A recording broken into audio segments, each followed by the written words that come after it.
Welcome to the Heartland Journals podcast with your host, Steve Abramowitz, editor-in-chief of heartlandjournal.com.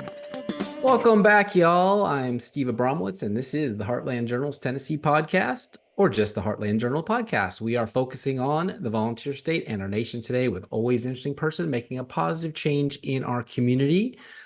Today, welcome to our People in News, where I interview people who are making an impact and are lovers of truth. Today, we're talking with special guest Robert Patterson.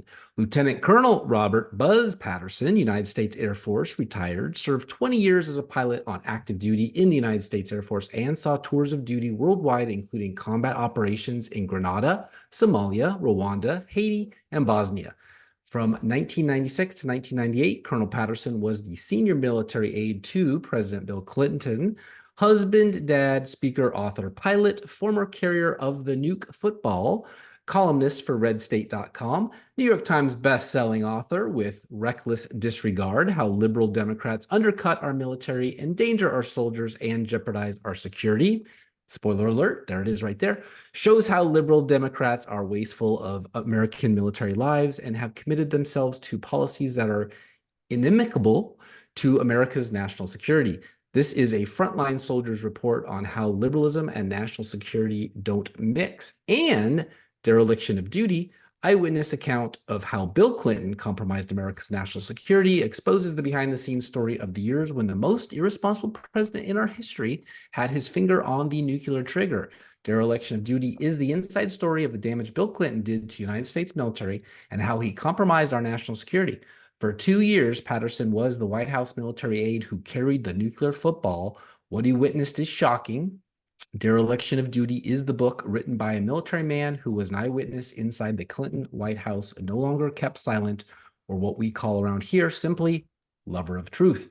He is frequent guest on talk shows across the country, including television appearances on Hannity, The O'Reilly Factor, CBS's Morning Show, Fox and Friends, Hardball with Chris Matthews. Remember that? The Dennis Miller Show, also gone. C-SPAN's Book Notes, Joe Scarborough, and MSNBC News. He also has been heard on radio shows ranging from Rush Limbaugh, I miss him, Laura Ingraham, Michael Savage, my mentor, G. Gordon Liddy, to Hugh Hewitt. Patterson was born in Chapel Hill, North Carolina, Tar Heels. He is a distinguished graduate from the Air Command and Staff College. He has his bachelor's degree in political science from Virginia Tech University and a master's in business administration from Webster University in St. Louis, Missouri. He and his family currently reside in California. Sorry to hear that. Lieutenant Colonel, thank you for your service. How are you today, sir? I'm doing fantastic, Steve. Thanks for having me.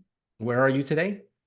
I'm at home. Kind of a cloudy day here, just north of Los Angeles, northwest of Los Angeles. So we're not too far from Malibu, just over the mountains. And so Thousand Oaks, California is where we live. Very nice. Not fire season yet, so you're doing okay. Not yet. No, in fact, we've had so much rain, it's been nice. Okay, so and you are a UNC Tar Heel alum. They were in the news lately, and not for basketball like usual. When you were there, were the kids into supporting Hamas, Middle East terrorists like they are today, or were they into other things? No. I grew up in Chapel Hill too, so I was very back in those days. I'm an old guy. Back in those days, it was very patriotic, beautiful place to live and grow up. And the college, I'm a huge Tar Heel fan. And it really warmed my heart to see the frat boys go out there and save the American flag with the Hamas people a couple of weeks ago. And so that's the Chapel Hill that I know, and that's the Carolina that I know. That's good. And the former president of UNC followed you because she's now the president at USC, where they also allowed a lot of shenanigans to go on. So she's got some issues on her hands. Yes, she does. Did Hillary Clinton and Barack Obama open the door for this shift from the pro-Israel 100% to now support for Iran and PLO and Hezbollah and Qatar? That's an awesome question, Steve. I kind of started when I was working in the Clinton White House. I kind of started seeing some of that happening, where we hosted Yasser Arafat at the White House, and when Clinton was there, and Clinton really wanted to achieve peace in the Middle East. He really wanted a two-state solution, and it never happened because the PLO would never finally agree to they didn't want 98% of the territory, they wanted 100%, for example. And so, yeah, I think Barack and Hillary have kind of restarted this, this thing in Palestine where uh, we're starting to turn our back on Israel.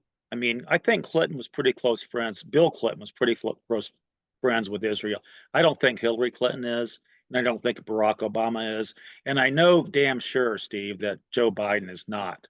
So, it's we've turned our back on Israel. And when I was an Air Force pilot, I flew over there frequently. I was involved in co-training with the Israeli IDF and doing all kinds of cool things. So I'm an ardent supporter of Israel and what they're doing, and I hope they annihilate Hamas. I mean, I hope they just take this all the way to completion, and then and try to figure out an arrangement after that. But once Hamas crossed that line and started raping and murdering, I'm 100% behind what they're doing in Gaza.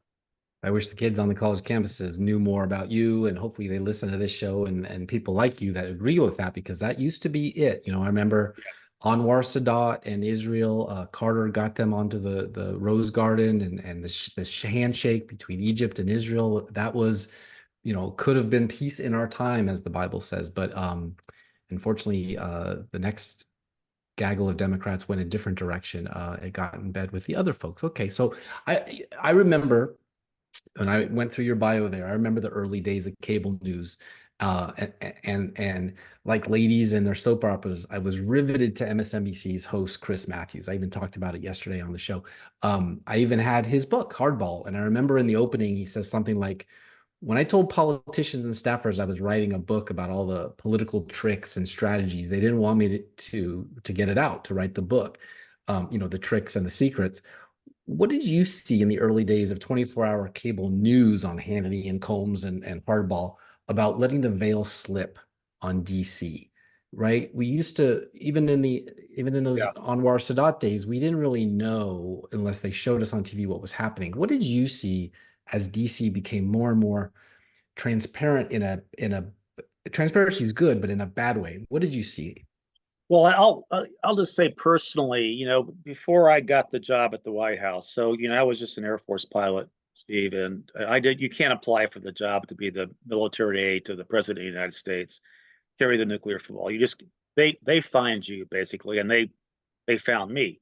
So I wasn't very political oriented. I was apolitical. I was just an Air Force pilot, and if whoever the commander in chief was said, "You go fly here, you go fly there, you do this, you do that," I did it. And then I got to the White House, and I started seeing the real chinks in the armor of not only Bill and Hillary Clinton, but just how the entire administration was being run. And that's when I started paying attention to cable news, because the White House staffers only wanted you to watch CNN, for example. They didn't want you to watch anything else. They wanted you to have the CNN story, because they were feeding CNN the sound bites, right? They were feeding them the talking points. And that's when I realized the power of the media, that a political party can drive the narrative with the media, just by simply providing them, with information to take up the time on the channel. So I started watching that, and I started realizing just how the narrative is driven from the top down, and we don't really have journalism anymore. We have people who are prognosticating for, in this case, Joe Biden. Back in those days, it was Bill Clinton, especially during. So I was there during the Monica Lewinsky stuff, Steve. So I was there when all that stuff went down, and Hillary saying it was just a big right-wing conspiracy, and Bill saying he didn't do it, and all that kind of stuff. That's when I think the media really circled the wagons and said, we're going to support Democrats. This is going to how we're going to do it. We're not going to talk about their problems. We're only going to talk about the problems on the right. And I think that's where some of the drift away from Israel went, and toward Palestine, or toward Gaza. There really never has been a Palestine, but toward Gaza. Yeah. Your book did that too. Like the Drudge Report about Monica Lewinsky or Andrew Breitbart a few years later, but also early days of investigative journalism applied to DC characters. Do you Right. think the media's quest for content, or what we call gotcha, had a negative effect on politics, or did it shine sunlight in like a disinfectant? Well, that's a good question too. I think what it did was it introduced a whole new world of leaking. It introduced a whole new world where the White House chief of staff could surreptitiously call uh, somebody at the Washington Post and say, "Hey, so this Monica Lewinsky girl, she's the problem. It's not Bill, it's her." And and Hillary called her trailer park trash. So that's where the whole leaking thing started without names being involved. A White House senior source says, and then they run with it because they're being told to run with it. So yeah, I mean, there's a lot of that, and that's only gotten worse. I mean, we're seeing it happen, full time right now. I mean, when Trump was in office, we saw leaks left and right. Now that Biden's in office, we don't see a lot of that. It's only Biden screwing things up. So, and the media is reticent to report that.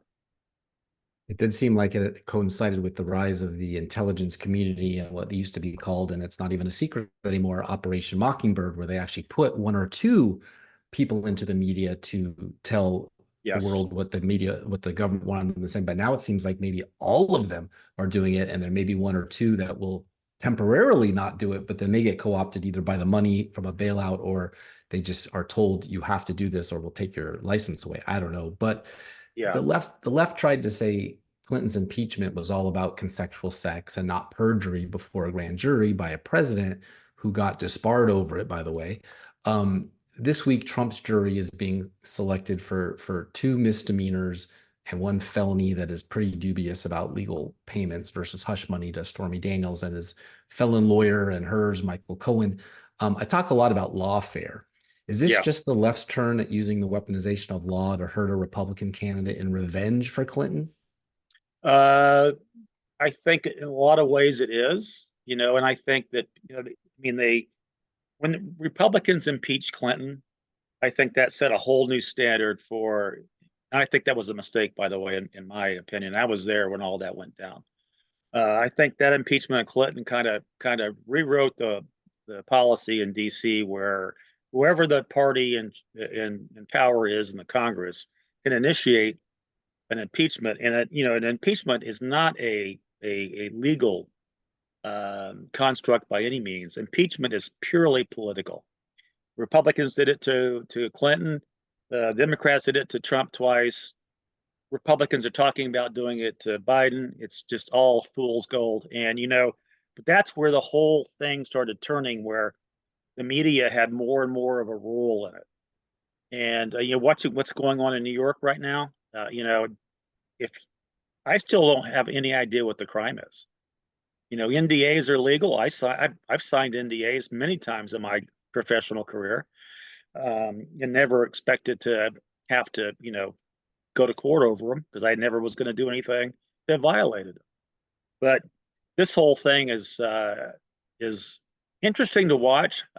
I'm on X a lot, so I like to live tweet a lot of stuff, and I like to try to live tweet this court case. And I just think, if you look at what's actually going down, the Democrats are just trying to keep Trump off the ballot or in jail when the election occurs, Certainly because off the campaign trail, yeah. they've got nothing. They've got nothing, and they want him to spend his money too, right, Steve? So they want him. He's dropping millions to this, and that's millions of his own money he can't spend on his campaign. It's time he can't spend on his campaign. It's his ability not to be able to speak in a lot of ways in terms of this trial.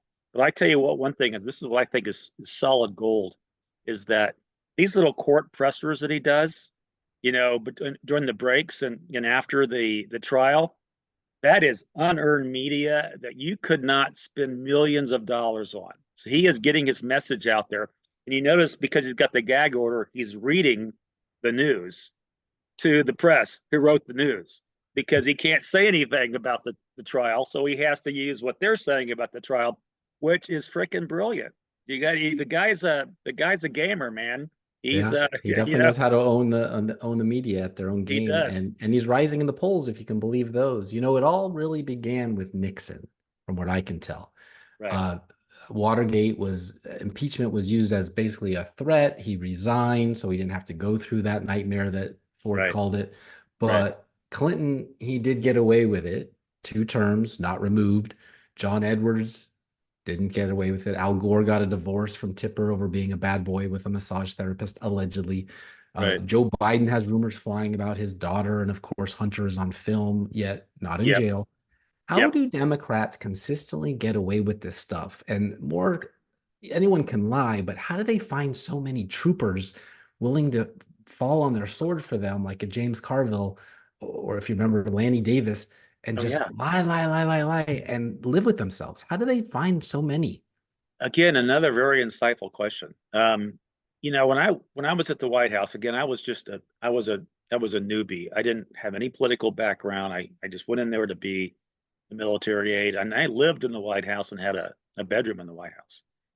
And one thing I started noticing very quickly was, I saw all of Clinton's problems. I knew who Monica Lewinsky was. I mean, at one point in time, he lost the nuclear codes. He had other girls involved. I mean, it wasn't just Monica when I was there. He settled with Paula Jones for like $800,000. I was actually in that deposition. I was there for the Monica stuff. I mean, it was Kathleen Willey. There was a whole bunch of stuff going on, and I was amazed at the political machine the Democrats have that can deny, deny, deny, lie, lie, lie, and get away with it. I mean, it's in a very negative sense, it's really impressive. I mean, they do it way better than conservatives do it. They do it way better than Republicans. They know what they're doing, and it's a lot of the same people. You mentioned Lanny Davis, right? Lanny Davis is the White House when I was there back in the Clinton days, and Lanny Davis was Michael Cohen's lawyer until recently.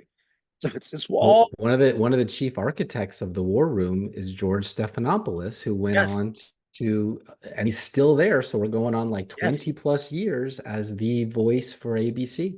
He was there when I first arrived there, and so I got there during the re-election campaign of 1996. So Stephanopoulos was in his final year. He was leaving. I got there, and then a couple other guys replaced Stephanopoulos. But yes, see, that was the birth, I think, of Democratic control in the media, and nothing spoke more to me than that is when the Monica Lewinsky thing happened. And again, my job was to serve the office and to live there and to be around him and to carry the nuclear football 24/7. And I was around him and Hillary in a lot of situations, man. Personal, professional, vacation, you name it. I was around those two. And they they had people like Stenopoulos. So they had Lanny Davis, Stenopoulos, uh, Sandy Berger was there back in the day. A guy named Mac Bruce McCurry, yeah, Curry was there. Bruce Lindsay, who was the keeper of the skeletons in the closet guy, who Hubble, what's his name? Hubble. yeah, Wade Hubble I think, was yeah, there. And he went to jail and then he got out. And I still think he's Chelsea's dad. By oh the way, boy. that's a whole nother tangent, but I still think she looks more like him than she does Bill. But all that same, Valerie Jarrett, Webster Hubble, yeah, Webster Hubble. Webster Hubble, yeah, yeah, Webster Hubble. So Valerie Jarrett, Susan Rice, um, Rahm Emanuel, it's Tony Blinken was there. I mean, it's Wow. literally all the same people Retreads. that, yeah, and they just keep doing the same thing in DC. So what they have is they've been there forever, so they know all the alleyways, right? To Yeah. to walk around. They have a lot of leverage. They're all rich because they've been doing this for a long time and sucking off their lobbying and their speeches and stuff. So, and this is true of both sides, Steve. I don't want to paint this as just being I'm an anti-democrat thing because it's not. Yeah. It's an, Well, I it's on, mean, it's on both Leon sides. Panetta is a very wealthy man from the Bay Area, from California, and then he also Right, had Dick Morris, who Dick decided Morris. to use his skills as a Republican strategist to play that triangulation game, co-opting Right. basically what we now call the uniparty. Right. That's exactly right. That's exactly how it happened. And they're still out there. I mean, Leon Panetta is actually the guy that hired me at the White House. And Ah, I think he's a real gentleman. I wouldn't trust him as far as I could throw him, but he was nice around me. So I appreciated the guy. But yeah, it's all the same people doing all the same things. And it is, like you said, it's a uniparty. And the Republicans have their guys too. And and the consequences, it's not just sex all the time. I just gave a whole paragraph of those sexual picadillos like Gore, but it's yeah, close by. I mean, sitting New Jersey Senator Bob Menendez has some pretty clear-cut, open, shut bribery accusations in front of him, yet he's still there.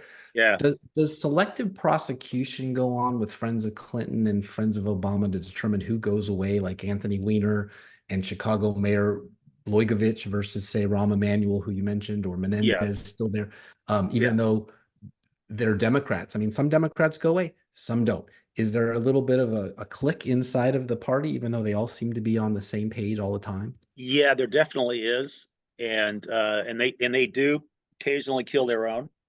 They have to sometimes say, okay, you're on your way out. But yeah, I mean, it's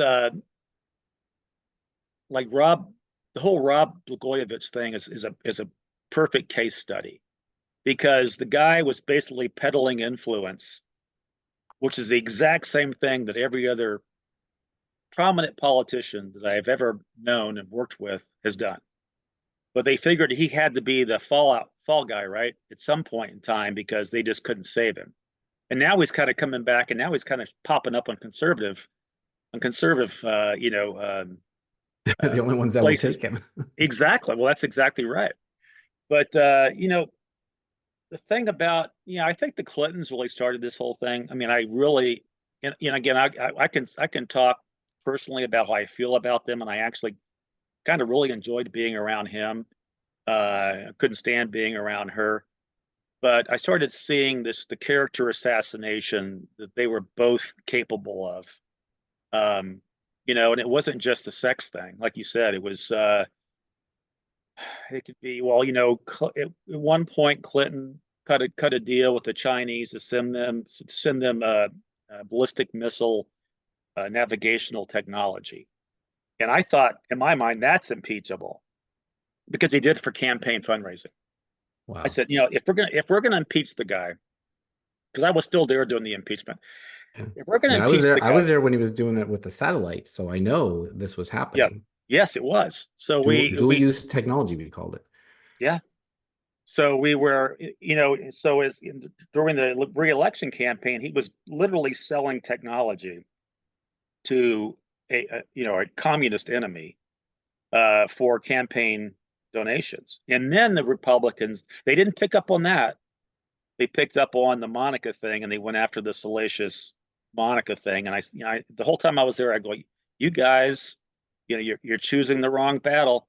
You can get him on this. You're not going to get him on that. And we didn't get him on that, and he got Yeah. away with it.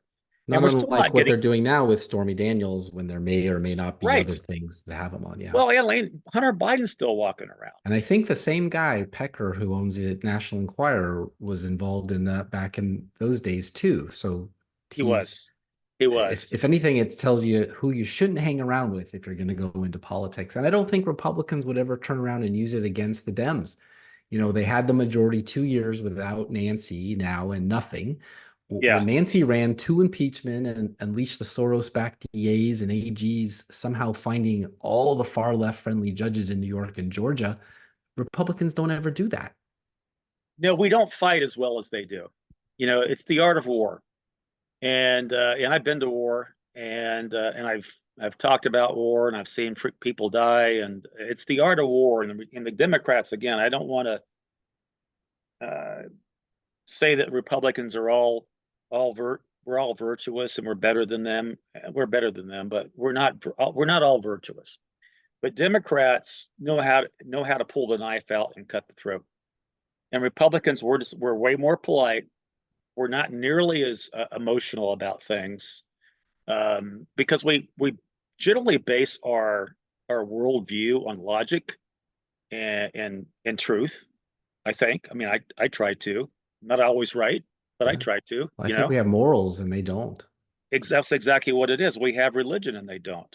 But for Democrats and for liberals in general, their religion is secularism. Their religion is power, ego, and emotion. How things make them feel about themselves. Whereas, um, most conservatives, Republicans, believe in a higher power. They believe that there's a greater good. That we know right from wrong, or we try to know right from wrong. And I don't think liberals can differentiate many times between right and wrong. The whole Hamas thing is a perfect example, right? The Hamas campus thing.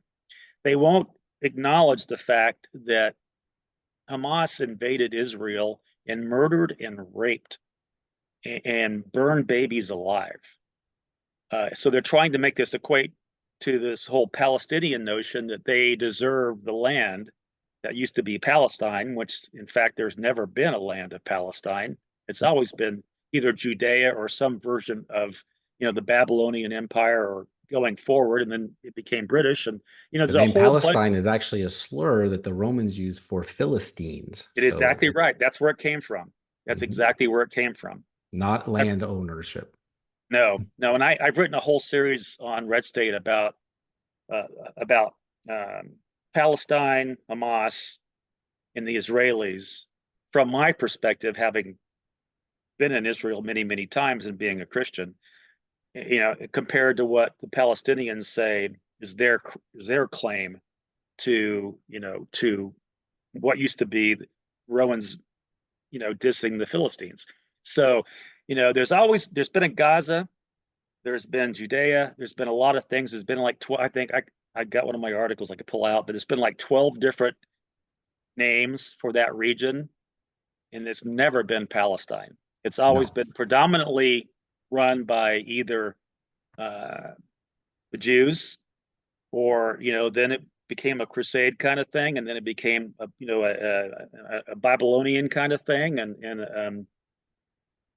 now it's in World War II kind of screwed things up, maybe World War I, World War II. Well, the Ottoman Empire lost it to the British and they called it Right. British Palestine and they gave it to the Jews. And that's the way it is. And their It was, 50th yeah, anniversary or 60th anniversary is this week, as a matter of fact. I forget. exactly right. Yeah. So in 1940s, no, it was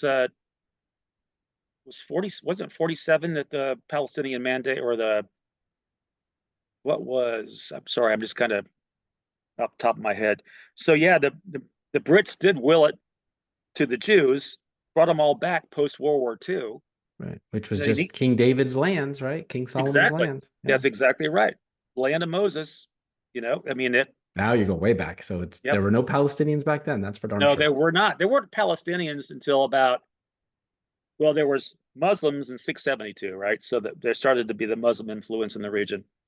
But there really weren't Palestinians, if you look into it, until like 1967, when they started making a claim to that part of the world. And the 67 war happened, and of course Israel repulsed Egypt, Jordan, and Syria, and pushed them back out. But that's when there started to be these claims of Palestinian territory. Up until then, you would never hear that claim. And then ever since then, it's become a rallying cry for jihadists, basically. And now basically we have Biden siding with Iran over our historic enemy, about our historic ally in Israel. Biden has made the choice not to provide these munitions to Israel, and we're still giving money to Iran, and who Iran's still attacking Americans, and Americans are getting killed by all these proxies. So the whole thing, I've flown in the Middle East for decades, Steve, and I really enjoyed it. There's so much history there. It's amazing, and the people are amazing, actually. But there's so much that needs to be done just to secure that area that I don't know if it's even humanly capable. And I know the Bible says that ultimately it won't be. No, and God will always look after it because he promised that his son will come back to that spot. So regardless Yes. of who's occupying the land at the time, they better be on the right side of that because he ain't going to be so nice next time. No, he's not. No, he's not. So let's talk a little bit more about things you've seen in your media and your career. Teapot Dome, Dan Rostenkowski, Oliver North, G. Gordon Liddy, they all went down. Watergate. The press helped with that for sure. Right. We would not have had a Watergate the way it concluded without the press, the Woodward, the Right. Burns, the Washington Post, the Catherine Graham. Right. When did you notice the press switch from anti-establishment, down with the man like Hunter Thompson, to co-opted by the man and now really a Tokyo Rose propaganda arm of the government?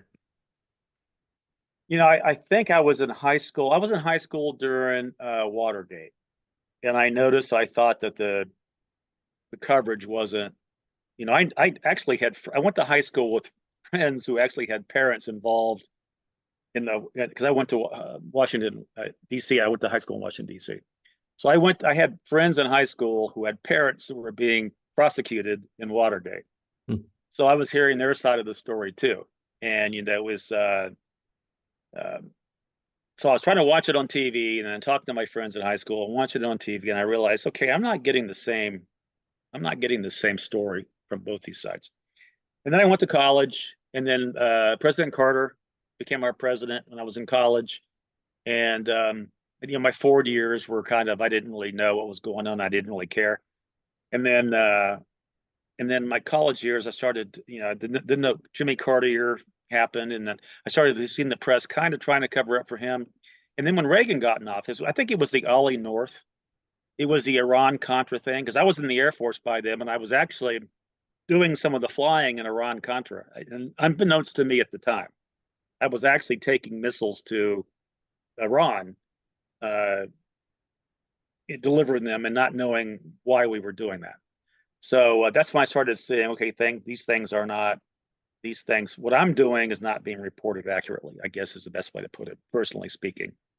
And then I went, ultimately, after flying for 15 years, I went to the White House. And that's when I really started paying attention to, because every day in the White House, my office, they would bring me Washington Post, LA Times, New York Times, Chicago Tribune, USA Today. Because I would just sit around and read, just like Clinton was reading, because Clinton would ask me a lot of questions, sometimes mostly about military stuff. So what do you think the capability of this is? And I would tell him, this was mostly true going into the Bosnian War. And so I would read, and I started saying, okay, this is not what I know happened in this situation, because I was there. So I started seeing the media becoming more and more and more inclined to, or more and more, I guess, invested is a better word, invested Mhm. into what Democrats were doing in opposition to what Republicans were doing. So that's my personal experience. And of course, when I retired after the White House, I had one more assignment in the Air Force. I became a commander at the Air Force Academy, and then I retired from the Air Force to go fly commercially for Delta Airlines, and I wrote my first book.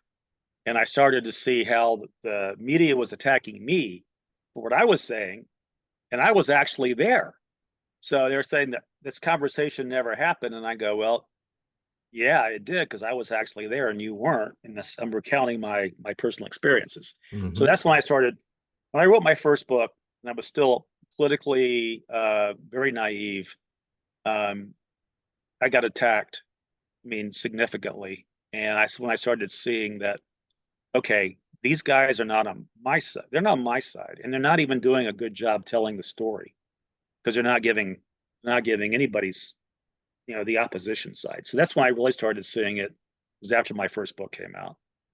And you and Bill Clinton are not that dissimilar in age, right? So what we're talking about is as the baby boomers kind of went up through the ranks in the anti-war movement or pro, depending on what side of the fence you maybe were raised in, Right, these are the ones who decided to go into DC for their careers, because for the right, first time in our history, we had career politicians like a Chuck Schumer who graduated community college and immediately became a politician, has been there ever since. Joe Biden too, right, 45, 50 years.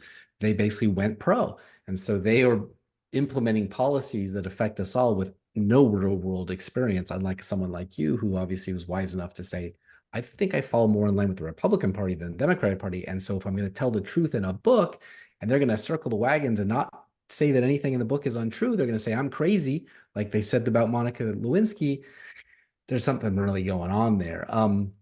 We've had Yes. several whistleblowers on the show about the rot at the FBI, for example. Right now, they're discussing 702 renewal and FISA authorization without a warrant. Some Freedom Caucus guys and gals want the warrant. All the Democrats don't.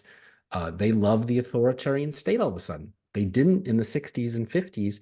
Did that start in overdrive with Obama, or did Clinton really set the ball in motion? Well, I think Clinton probably set it in motion, and then when after 9/11 happened, and Bush went to the FISA court thing and did, he created the FISA courts, or he didn't create them, but he enhanced them. And then so that kind of started the process because we were worried about terrorists in the country and potential strikes and all that kind of thing. And then Obama just accelerated it. He just, and I think Trump dialed it back a little, or tried to at least a little bit, and then we're back into overdrive now. And And I they turned think the that sights on him. they did. They certainly did. Yep. And that's what our intelligence sources do. I mean, I have no doubt, Steve, I'm being watched. I have no doubt that my ex posts are monitored. I have no, and as a former White House guy, um, I have no doubt that. I'll tell you a quick story. So when Hillary was running for president in 2016, I was still a Delta captain, a Delta pilot flying out of Los Angeles airport. And one of Clinton's personal aides, when I worked for him back in 1996 to 8, was Bill Clinton's personal aide. Hillary was running for presidency. The personal aide who I had not spoken to in almost 20 years, probably 18 years, calls me at home here in California, which I didn't live back in those days, has my phone number, finds me and calls me and says, "Hey, Hillary's running for office and we'd like your support." Now, first I laughed my ass off that they're going to ask me to support Hillary. But secondly, I thought, how did they track me down? To this, I've had several phone numbers, several email addresses since my time at the White House, and they knew where I was, and they tracked me down, and we had a few laughs, and I said, "Nope, you're not getting my support," and we moved on. But you know, they know we're out here, and they know where we are. So Well, if they didn't go into DC government, they went into tech, right? Microsoft, Google, Amazon, Salesforce, Twitter, social media, and most big corporations all have been co-opted by government agencies, whether it be Media Matters or the State Department or the Defense Department or NSA, you name it. Hundreds of feds worked inside these companies like Twitter during the Trump years. So the rise of social media also happened with the rise of all of these people going into politics and big tech.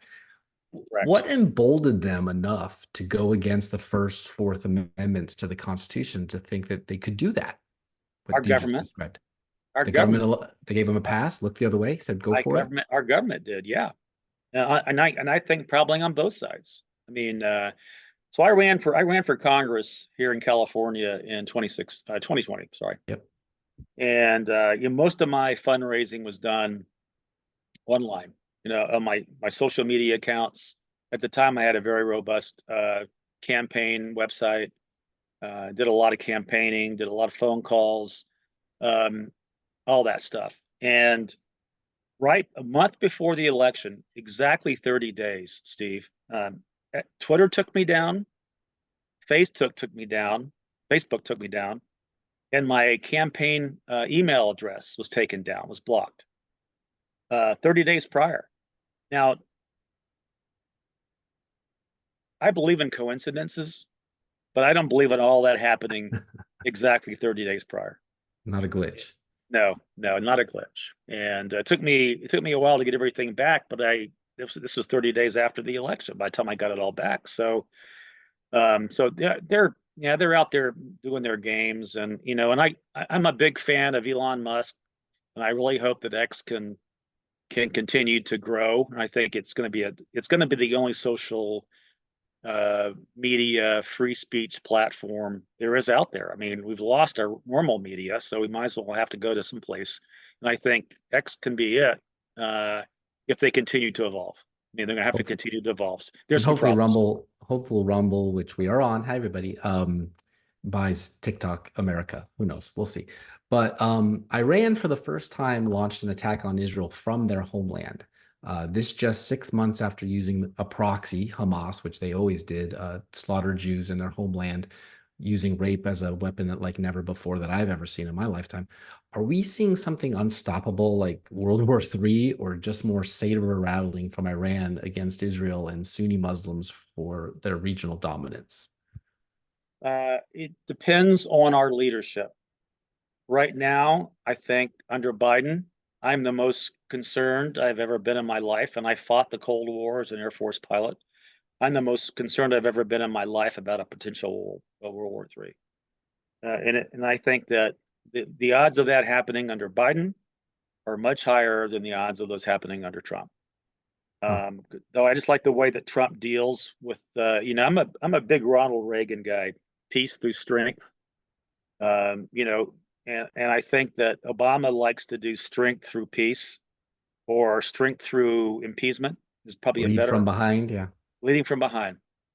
And I don't think Trump would put up this crap. I don't think Iran would be shooting missiles at Israel. I don't think that China would be looking at tiptoeing into Taiwan.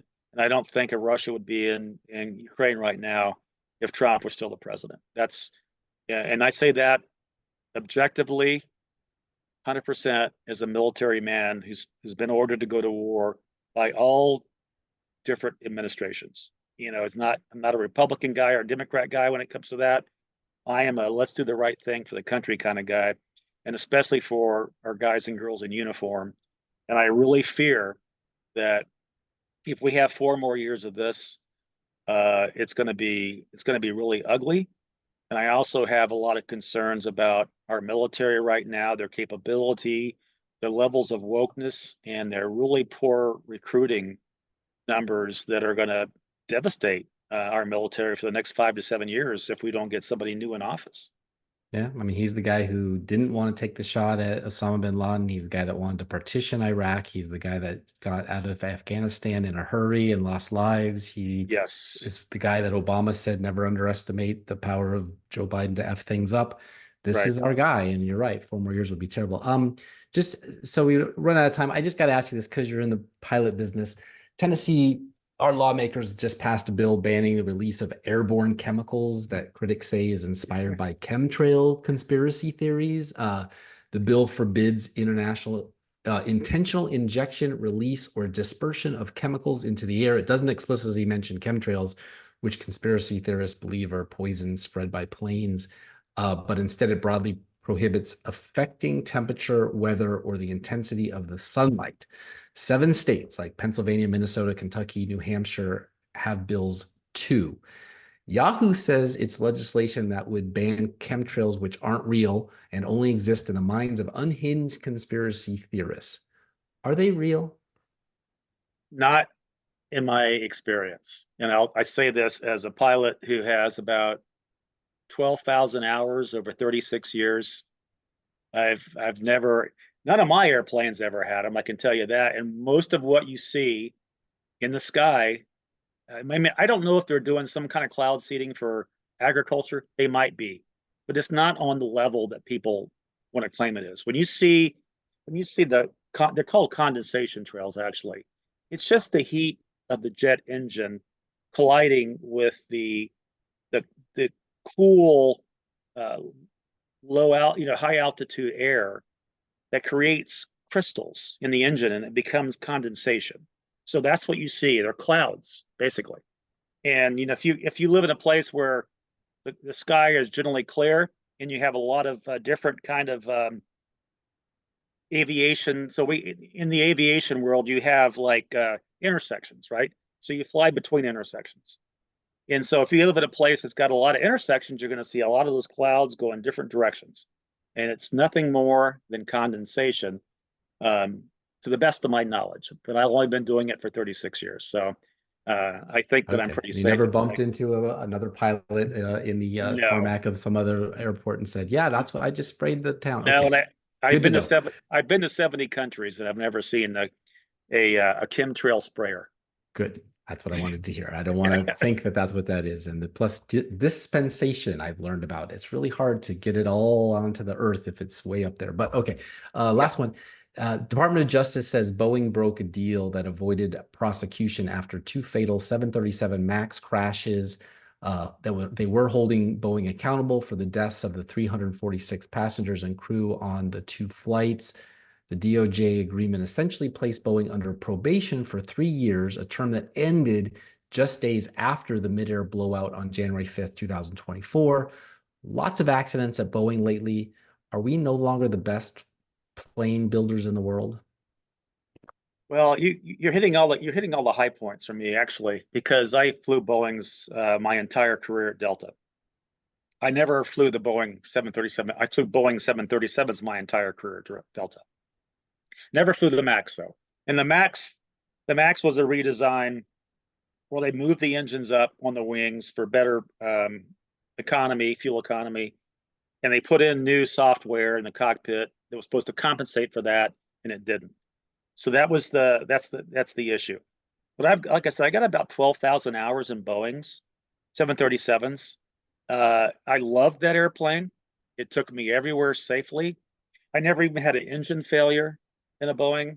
I used to say, if it's not Boeing, I'm not going. I think that's changed. I think that's changed recently. I don't know if I'd jump into a Boeing jet right now, especially a new one. So I don't know what's going on right now. I know that the corporate culture of Boeing used to be very, very positive, and then they purchased McDonnell Douglas. They merged with McDonnell Douglas, and I started seeing some of the quality go down there.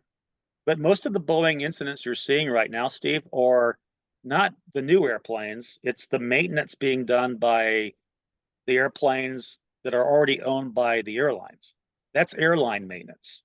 So, I'm a Delta guy, and I think Delta's maintenance is stellar. Some of the other airlines farm their maintenance out.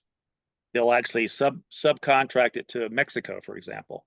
And Boeing does a lot of that. But it's the airlines that take the new airplane. The airplane flies for a couple of years, and then the airline doesn't do the proper maintenance on it, which causes a lot of these problems. I mean, that's my personal opinion. And there are certain airlines that I would love to fly, and there were certain that I wouldn't get on, just because I don't trust their maintenance. Interesting. Okay. Love to talk to you about that. We probably could have gone for another hour. So what's next for you? Another book, Run Again in 2024 as part of the big Red Wave 2.0, maybe the Trump cabinet. What do you have coming up for us? And how's that Amy Barra, the Republican that won in your race? Is she making California great again? Or would you have done a better job? I'll start with your last question first. It's actually Amy Barra, and it's a dude. And he's not doing anything. And we really should have cleaned his clock in 2020. And I was asked to run in 2024, and I chose not to. Because our youngest son is a senior in high school. He's a big volleyball player. I didn't want to miss his senior year and not be around home. And I did a lot of that last time I ran. So probably not on the running the office thing. My wife would probably kill me, and my kids would too. I'm working on a new book. I'm also still writing for Red State, and I do a lot of speaking. And I do a lot of public speaking across the country. I mean, most of it's here in California, but I do a lot of universities, believe it or not, across the country, and get yelled at and have fire extinguishers sprayed at me, and fire alarms turned on. But it is what it is. I'm still having fun. I'm retired from Delta, so I'm around pretty much as much as I want to be. So I'm doing mostly just writing and blogging, and I would love to work for the Trump cabinet. So if anybody from Trump is watching, and I have some friends that are working for him right now, so you guys know who I am. Look me up. I'm on Twitter. You can DM me. I'm on Facebook. I'm on all the usuals. And I'm watching you guys. I'm looking for an invite. Very cool. All right. Well, Lieutenant Colonel Buzz, thank you for your service once again. We're at the end here. So tell everyone where they can go to find you on those Twitters and Facebook pages. What are your handles? Yeah, thanks, Steve. So I'm on Twitter at X, I guess now, at Buzz Patterson, capital B, capital P, Buzz Patterson, two Z's, BUZZPATTERSON. I'm on Facebook at Buzz Patterson. I'm on Instagram at Real Buzz Patterson. I'm on True Social at Buzz Patterson, and I'm something on Getter, but I can't quite remember it. So, but I'm Not on hard there to for. find. Yeah, I guess exactly right. We'll find it and put it in show notes. All right. Well, thank you. Just Google me, and if you guys could talk about my books, that would be great too. Buy some books. Absolutely. Thanks Yeah, for coming on. you bet. Anytime, guys. This is fun.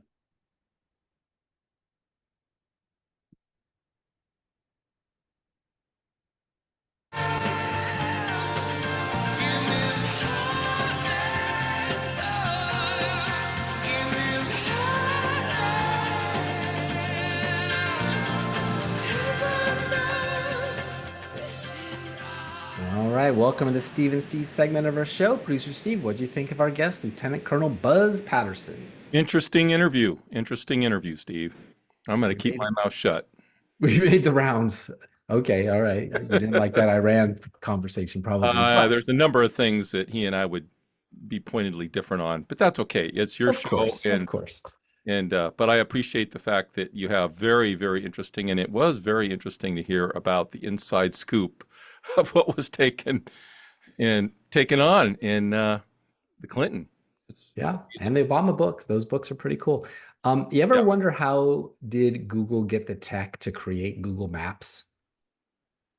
I would have said from the military, but am I correct on that?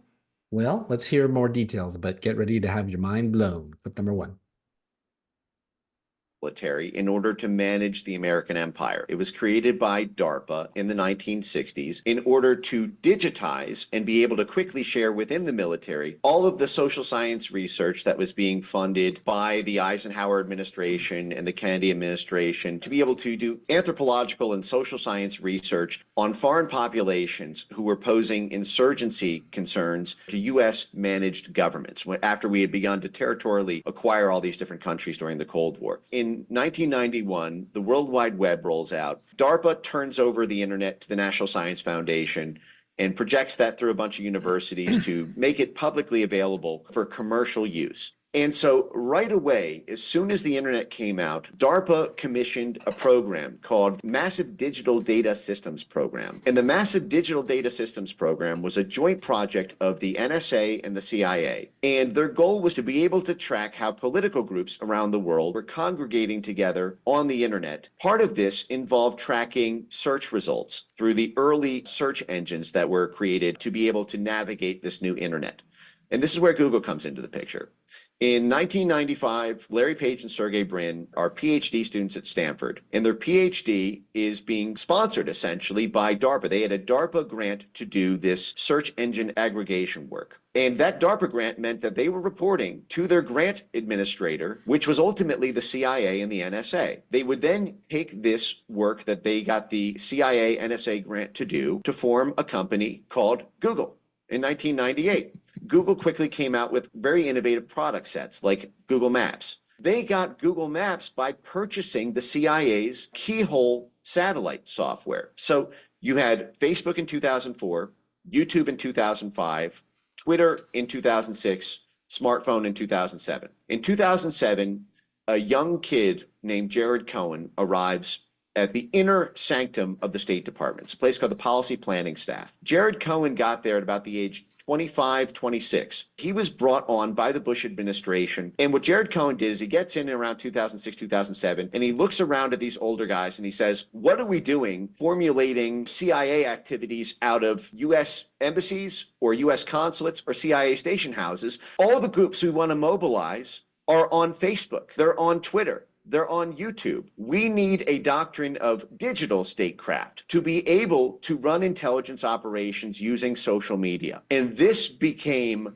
the absolute talk of the town of Washington. He was considered so valuable to not just the Bush administration and Condoleezza Rice, the Secretary of State there, as a Republican appointee, but his work was considered so vital that he was kept over by the Democrats when Barack Obama won the 2008 election and Hillary Clinton became Secretary of State. This is extremely unusual in Washington. He then was effectively credited with starting the Arab Spring, which was a State Department and CIA-sponsored series of Facebook and Twitter revolutions stretching from Tunisia to Egypt. Hashtags and Facebook groups were used to coordinate tens of millions of people to take to the streets to overthrow governments that were deemed to be hostile to U.S. interests. At that point, Jared Cohen could have done anything, but he goes over and basically stuns the Beltway crowd by moving in 2010 to a tiny little one-person nonprofit called Google.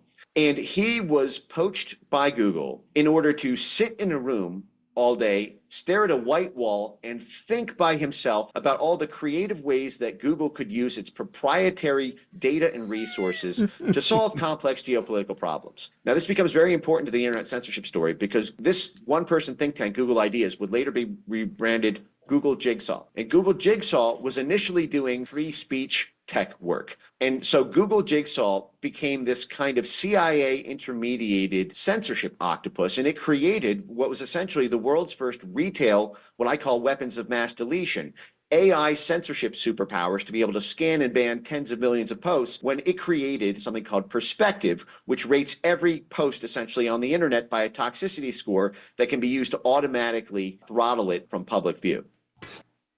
That's exactly it, Steve. Extremely dangerous to our constitutional republic and democracy. Today, the bigger question is, why did they then manipulate it in Gaza and presumably Ukraine and North Korea so that nobody can verify the reports from those regions? That's the problem. Stay tuned for my thoughts of the day.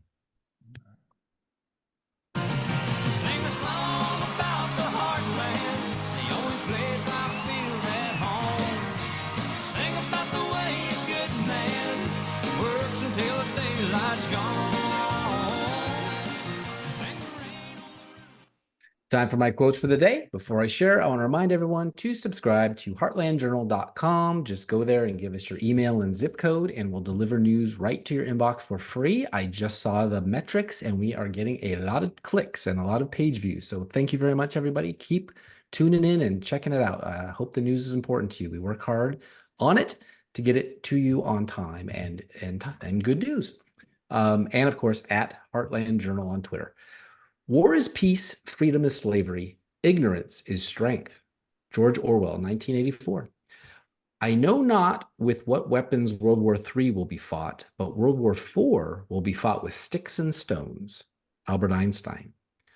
War must be while we defend our lives against a destroyer who would devour all. But I do not love the bright sword for its sharpness, nor the arrow for its swiftness, nor the warrior for his glory. I love only that which they defend. J.R.R. Tolkien, The Two Towers. Only the dead have seen the end of war. Plato. That is it for this episode. Thank you, thank you, Buzz Patterson. If you don't tell it like it is, who will? Doesn't matter.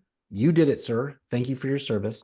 This is goodbye for now. I'm your host, Steve Abramowitz, editor-in-chief of heartlandjournal.com. See you all next week. Peace in our time, and definitely glory to God. I don't know if we have anything teed up from my Friday groups or anything. All right, let's take us on with whatever I got. I don't even remember. Go for it. No, we don't. No, we don't. All right. See y'all later.